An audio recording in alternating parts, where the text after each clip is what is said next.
دیکھتی رہیے اٹک Broad cost. رب اشرح لی صدری ویسر لی امری واحلل عقدۃ من لسانی یفقہوا قولی۔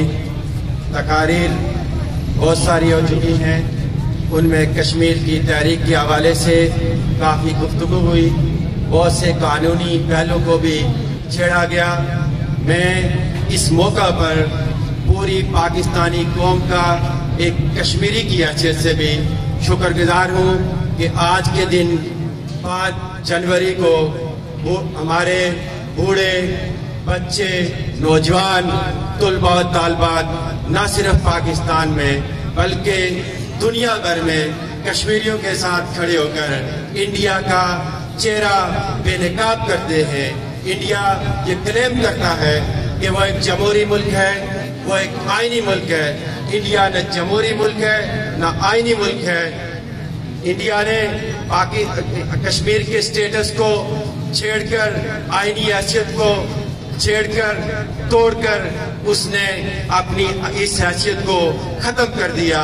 انڈیا نے کشمیر میں 1 لاکھ سے زائد افراد کو شہید کر کے، انڈیا نے 30,000 سے زائد ماؤں اور بہنوں کی عصمت دری کر کے، انڈیا نے پلٹ گن کا استعمال کر کے وہاں کے نوجوانوں کی بینائی چھین کر یہ بات ثابت کی کہ انڈیا کوئی جمہوری ملک نہیں ہے۔ آج اس تاریخی دن پر، اس اہم دن پر ہم سارے لوگ اپنا ملی اور قومی فریضہ ادا کرنے کے لیے یہاں جمع ہوئے ہیں۔ میں یہاں کے بچوں کو یہ بات، یہاں نوجوان بیٹھے ہیں، ان کو یہ بتانا چاہتا ہوں کہ یہ ایک لیجیٹیمیٹ قانونی جنگ ہے جس میں ہم سارے اس جنگ کا حصہ ہیں۔ یہ کوئی دہشت گردی نہیں ہے۔ میں یہاں یہ بات واضح کرنا چاہتا ہوں، ہم دہشت گرد نہیں ہیں، ہم حق کے ساتھ کھڑے ہونے والے ہیں۔ یہ درس ہمیں اسلام دیتا ہے، یہ درس ہم نے نبی کریم صلی اللہ علیہ وسلم سے سیکھا ہے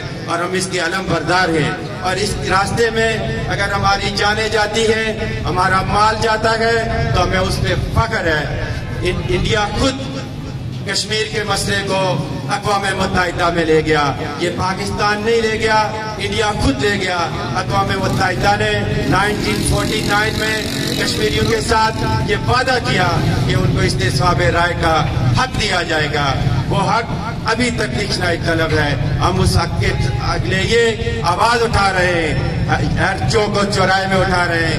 اس اہم موقع پر میں اگر یہ بات نہ کہوں کہ جب بھی کسی امت کا نام لیا جائے گا، جب بھی مسلمانوں کی، کشمیر کی، افغانستان کی، فلسطین کی بات کی جائے گی تو ہم جماعت اسلامی کو اور پاکستان کی ملت اسلامیہ پاکستان کو مائنس نہیں کر سکتے۔ ہمیشہ پاکستان نے مسلمانوں کے ساتھ جہاں بھی مسلمان پسا ہے کھڑا ہوا ہے اور بالخصوص جماعت اسلامی نے اپنا رول ادا کیا ہے۔ میں شکریہ کے ساتھ اور ایک دفعہ پھر جو کہ میرے قریب میں جو ہے وہ مولانا آ چکے ہیں، میں سب کو مبارکباد دیتا ہوں، آپ کا شکریہ ادا کرتا ہوں کہ آپ آج کے دن اس تقریب کا حصہ بنے۔ فی امان اللہ۔